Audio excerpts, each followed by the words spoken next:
En matière de valorisation d'entreprise, les professionnels utilisent principalement l'approche patrimoniale, de rentabilité, de rendement, de goodwill et de discounting cash flow, qui est la méthode la plus populaire sur les dernières années car elle est basée sur le prévisionnel. Les éléments extra-financiers sont très importants car ils peuvent remettre en cause les éléments justement obtenus à partir d'approches financières que j'ai établies précédemment.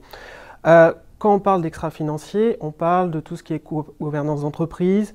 caractéristiques des contrats, que ce soit commerciaux ou au niveau des prestataires, de comprendre, je dirais, le risque homme-clé, qui est un élément fondamental, puisque en général, celui qui quitte la société, c'est quelqu'un qui a porté la société depuis de nombreuses années, et son départ peut entraîner une rupture au niveau de sa clientèle, au niveau du capital humain qu'il y avait dans la société, et ça peut remettre fondamentalement en cause les éléments financiers, et donc la valorisation d'entreprise. Il convient de rappeler qu'une fusion sur deux est un échec en raison d'un chiffrage imprécis, d'une valorisation excessive ou d'une mauvaise évaluation des risques, qui peut même avoir des conséquences financières importantes sur l'acquéreur, notamment ça pourrait remettre en cause sa pérennité.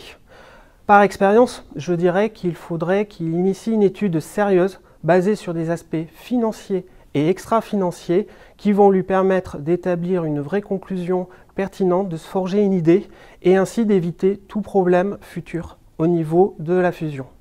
La force de notre synthèse-valorisation d'entreprise est d'aller au-delà des aspects financiers, des approches mathématiques que je vous ai présentées précédemment. Le but étant que nous allons recenser tout élément extra-financier, tout argument pour le décideur, que ce soit l'acquéreur ou le vendeur, pour qu'il puisse se faire une idée la plus précise possible, la plus fine possible, pour qu'il puisse obtenir le prix le plus juste.